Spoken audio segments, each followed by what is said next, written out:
Welcome to the Badass Direct Sales Mastery Podcast with your direct sales dom, Jennie Bellinger. Badass Direct Sales Mastery is a podcast for rock star direct sales moms who are determined to make their business kick ass.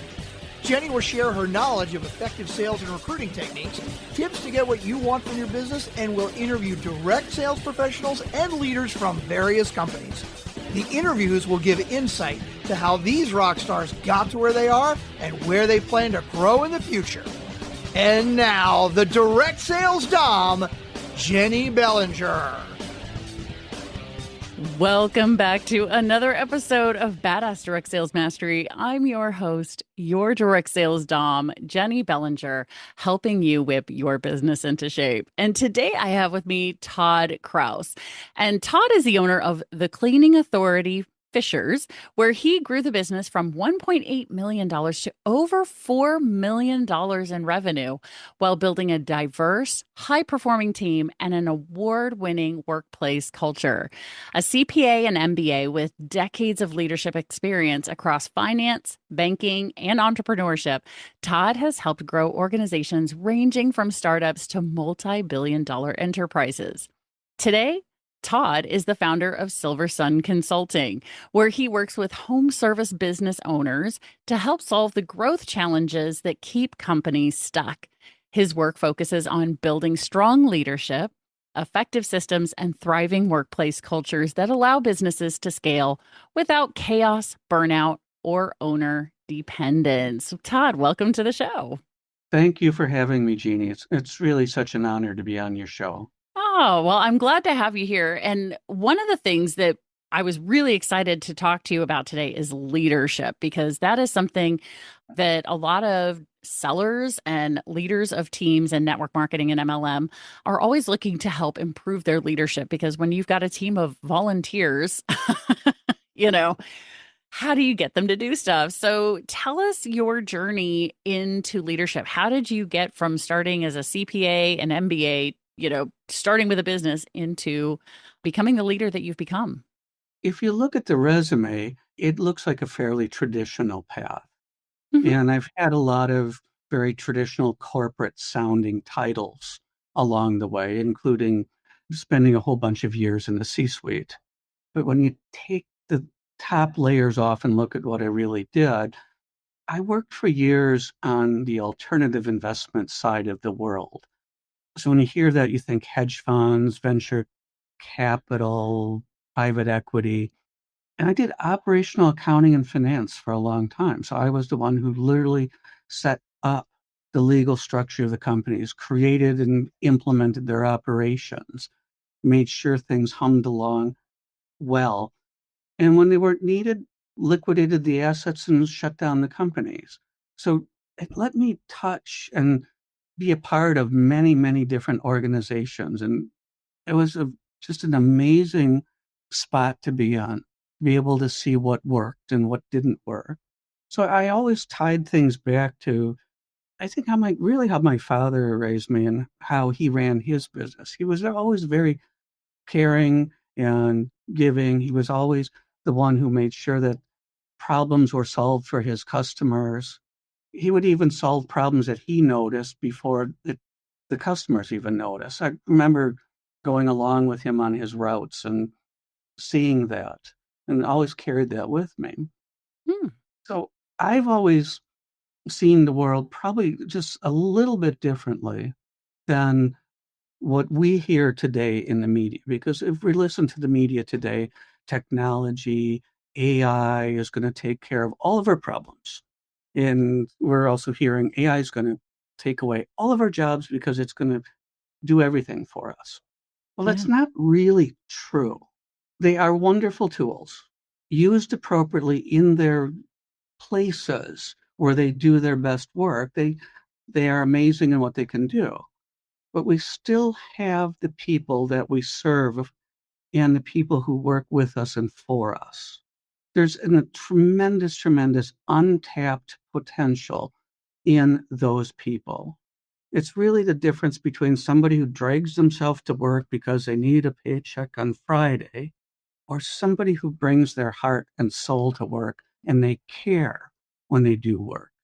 That is really where I have focused a lot of my attention with great success. Because when you release this caring and this potential in these places and the inside of the people, all of a sudden some really great things happen. And it sounds so touchy-feely, but here there's real math behind it. Hmm. Your clients and your customers notice this new level of caring and people bringing their heart and soul to work. Your customer and client retention goes up. That means that when you add new customers and new clients, it's accretive to the business. The revenues go up faster. Employees and staff who stay and stay longer and do their work with greater care are more efficient, they do it faster, fewer mistakes, less rework. You're paying less to hire, train. When you bring somebody on board, there's always that learning curve that you go through as they adjust to doing the work and they learn the little critical details that make the difference between a job well done and a job that, well, it got done, but it could have been better. So operating expenses go down. Hmm. And the real math here is that gap in between is your profits, is your cash flow. Mm-hmm. So what sounds touchy-feely really accelerates the business growth. You get 5 things out of it. You get staff that stays longer, which already lowers your operating expenses. They start telling other people what a great place it is to work and how you care for them. They take that with their heart and soul out into the work they do. So your clients and your customers notice, and your clients and customers stay longer. Your lifetime value of your customers goes up. Mm-hmm. Your customers refer other customers. So now we're up to 4 things. And then your customers start to tell the world about you. You get free advertising.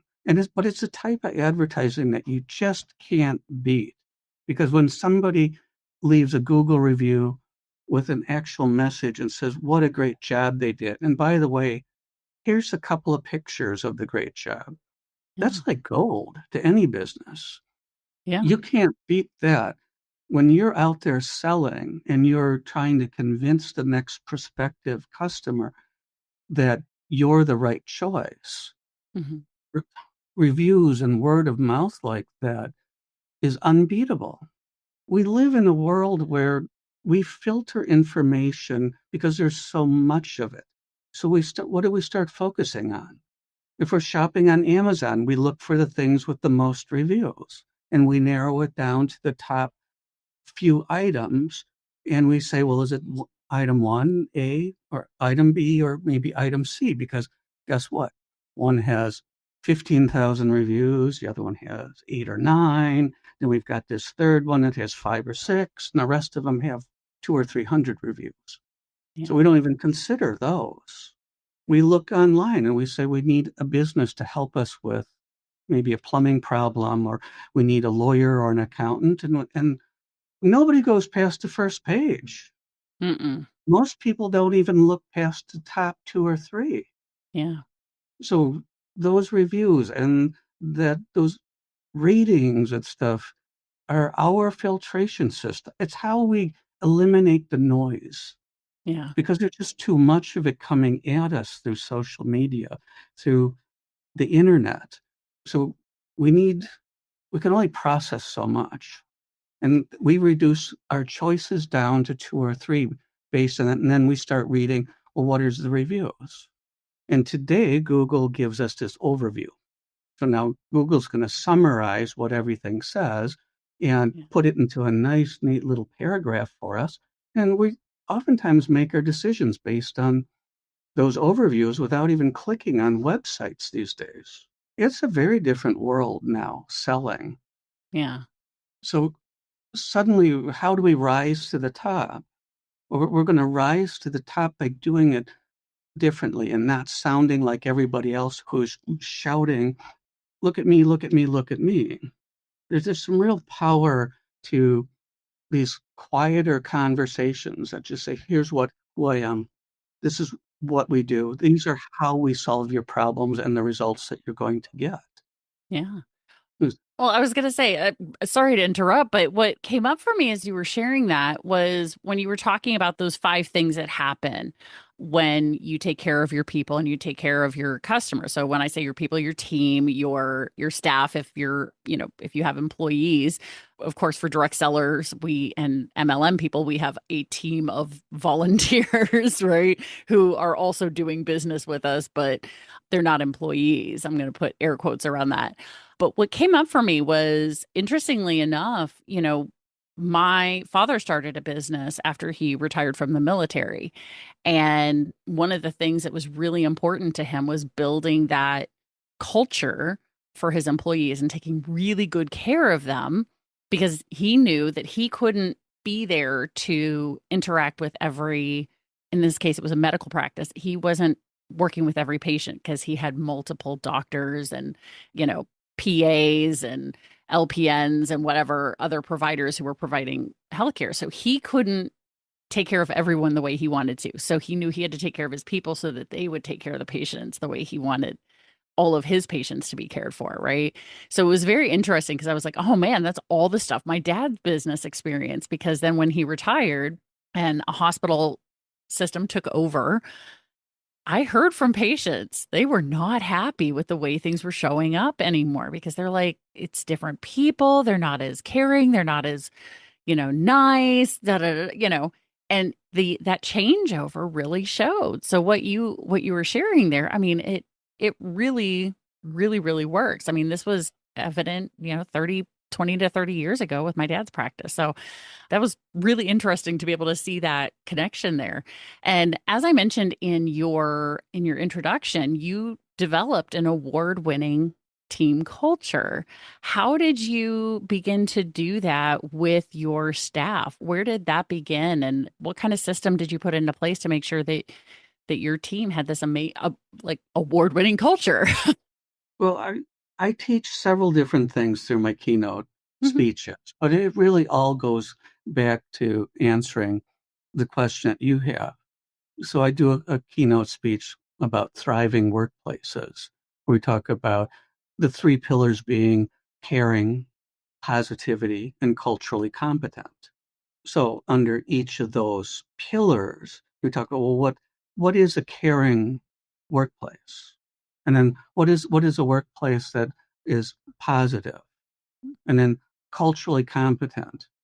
It culturally competent goes beyond just diversity, because even if we peel back the different layers and the different cultures that are working together, even within the English speaking Caucasian culture, there are different cultures here in our country, from the New England culture to the California culture to the Southeastern Southern culture. We ourselves have culture. We are all immigrants to this country. We all came from somewhere. We have a history. Mhm. And now we've layered on everybody else from around the world who's come to our country and wants to be a part of our economy. It's a lot of flipping the script. Companies have a tendency to have rules and regulations and say no and don't do this, and if you do, consequences. And I've just said, stop. Just don't do that. Stop. Tell them what you want, Mm. and tell them what the rewards are when they deliver what you want. Link the rewards to what your clients want and need from you. When Mrs. Smith gets what we promised, and Mrs. Smith says, wow, you did a great job, reward. Mhm. People, especially business owners, will react like, oh, that sounds so expensive. It's not. It's actually cheaper, because all of your operating costs go down. Your people stay longer. They do a better job. They're more efficient. They're faster at what they do. Fewer mistakes. Every single one of those is money, money, money, money. Mistakes Yeah. are money. Rework is money. Having to go back a second time to fix things is money. Yeah. Customers that stay longer is more revenue. Yeah. That profit gets wider. Right. Caring. Customers that are happy are more likely to refer, right? Exactly. And then the caring. part. You don't just hire the professional part of the person when you hire somebody. You get the whole package. People come with family. They come with whatever personal problems they have. They come with cars that break down at times. They like things called holidays and vacation. Go figure. Imagine that. I know, right? There's no such thing as checking the personal life at the door when you walk into work. Right. So when you create space for them to solve some of their problems, they come back with their heart and their soul, and they care more, and they're more grateful, and they just perform at a whole different level. Yeah. And then we already covered the culturally competent. So now you've brought people into the business, and you've built this culture that really makes the technology and the AI that you're paying for really makes it all hum at its optimal level. Well, you can't do everything yourself. So now we get into the lead like a pro Yeah. keynote speech, where I use the 4-pillar framework, LEAD: let go, empower, align, and develop. So if I can't do it all myself, I need help. I have to let go of things and give it to other people so they can do it. Because if I can no longer get my arms around everything, then things either fall through the cracks and stop getting done, or I'm self-limiting in how far I can go with my business. Yeah. So once I let go, I can't just dump on people. I have to empower them and give them the authority and the responsibility and the ability to perform it. Well, so that brings us to the next align. If people don't know which direction to row the boat, then everybody's going to go off in their own directions, and they're not going to know what the goal is or what the objectives are. That's where we want to align everybody so they know what direction we're moving. And that helps with them when they come to making decisions. You've given them something, you let go of it. You've given them the ability to do it, but now they know what type of decisions to make because you've aligned it with goals. And then finally, you have to develop them. You want to develop them into managers and leaders in your organization so your organization can continue to grow. But that is more than just sitting in a conference room or a training room watching videos. Mm-hmm. Developing includes those conversations at the water cooler or the coffee machine about how you made a decision and why you made the decision you did make. Every one of those little short conversations is teaching them, it's training them, it's Yeah. taking them by the hand and leading them into their potential. You're literally leading them into what they can become. Yeah. Oh, We yeah. tend to think of it as send them off to the conference room for 2 days to watch videos with some trainer. And no, it happens all day long, every day, as you're talking to them, as you're sharing your expertise, your experience with them. Absolutely. I I love this because, looking back, at one of my failed leadership things. So I was running a networking group. I was the president of this group. And the one thing I did not do well was the letting go piece. I was like, oh, I can do that, or I've got time to do that, or, I can do it better. So or faster. So I'll just go ahead and get it done. And then, like you said, I eventually got to the point where I could not keep my arms around all the things, and things started falling through the cracks. And what eventually ended up happening is that particular referral group fell apart because I could not let go and be able to empower and align and develop people in that way. I had a very um egocentric version of leadership in my head at that point in time, and that was about 10 years ago. So And that but I've learned since then, and had the opportunity to really begin to do that. And so now I'm with a different referral group, and I took over as president, and this time I was like, I am not doing all the things. I am letting go, as you said, Todd. And I love because that is such a simple framework to help people begin to understand, especially as they're starting to come into leadership, if it's their first time really getting to lead. So um, for you, how did you teach this to your team? Did you take them through the lead framework? Looking back on it in hindsight, I did, but I really developed that keynote speech and that framework as a result of thinking about, well, how did I do it? And what was I really doing? And trying to connect words to it that made sense and put it into some sort of understandable framework. But Mm, to let them go, it's not an easy thing for people. It feels scary because we're responsible for the results. We're responsible because our name is on the business, on the yeah.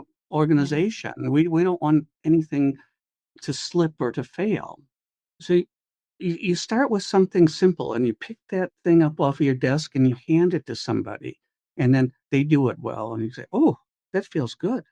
I didn't have to do that. Pick the second thing up and you give it to them. And after you do that 2 or 3 times, this time now you're going to give them 3 or 4 things. Yeah. Yeah. But there's just one other thing that goes with them. Because so often we measure the results by how does it compare to how I would do it? Mm, To let go, you need to be more objective. You have to have a different yardstick that you use. Was it done well? Was the outcome a good outcome for the business, for the organization? And if you can let go of, was it done my way, and start to say, was it done well? Then it's easier to let go. Because everybody looks at the world differently. Everybody has their own perspective. So they're going to do a task a little bit differently than you or I would. mhm. But oftentimes you're going to be amazed at how well these people do it, and they'll surprise you. Yeah. Oftentimes the result is better than if I did it myself. Yeah, because they, like you said, they have a different perspective. They have different experiences in life that lead them to do something differently, right? That we maybe would not have considered, you know? And so, what actually taught me to learn to let go was actually starting at home, was having my kids starting to do more things around the house. And, like you said, letting go of them not doing it the way that I would do it. So, for example, the dishwasher, loading the dishwasher. I taught them some basics. This is where the silverware goes. This is how the plates go in. Those kinds of things. But for the most part, I wanted to have them learn that if they got it done quickly, that they didn't always do it right. And then they had to do two loads because they weren't trying to fit things in efficiently, but they had to learn it on their own. They had to see that, oh, wow, when mom loads the dishwasher, she's able to get it all done in one load. And I'm having to load, unload, reload, and then unload again. Right. And I helped point those things out over time, kindly, gently, to say, hey, have you noticed that mom only has to do it once and you guys are doing it twice? What do you think is different? And that's what helped me to begin to see how I could let go of other things in other arenas with business professionals, for example.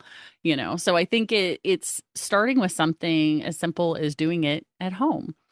But so, Todd, you mentioned the lead framework and lead like a pro, and you actually have a guide that shares the lead framework. So, if someone is interested in more of that information, how can they get a hold of the lead like a pro guide? Go to www.silversun, that's SUN, consulting.com. Very good. It And is there. It is there on the website. perfect. Plus, if you go to the About page, it has my personal email address and the phone number. That phone number is going to ring right here. Oh, wow. So I like talking to people. That's Give me a awesome. call. And you're not getting an assistant. You're not getting an answering service. You're getting me right here on this. That's amazing. I love that. So, of course, my regular badass crew, they know that they can go into the show notes and we have the link directly to where you can get the Lead Like a Pro growth guide at silversunconsulting.com. So you don't have to worry about misspelling it. We're going to check it and make sure that is linked directly below Todd's picture. And of course, as he mentioned, Todd also has his personal email and his phone number on the website in the About section, and we will link to that as well. So that way, if you guys want more information, maybe have Todd come speak for your team or for your company, you can probably book him that way as well. So Todd, thank you so much for sharing this. I so appreciate you because I know that this is an area that a lot of leaders of volunteer teams struggle with. So thank you so much for being here. Well, thank you for having me, Jeannie. It's been a real pleasure being on your show. Oh, awesome. I'm glad you're here and I'm glad you enjoyed yourself too. Before we go, is there a last thought you would like to leave with the badass crew? Yes. When you really change your relationship with the people who work with you and work for you, you are going to experience a couple of things. First of all, it's just going to be such a personal relief to not have to do it all yourself. Secondly, you're going to find that they bring a level of energy and commitment to the organization that you haven't seen before. And the results are just going to accelerate so much faster. The revenues will go up so much faster. Your operating expenses will drop. There's real math here leading to greater profits and cash flow for you in this.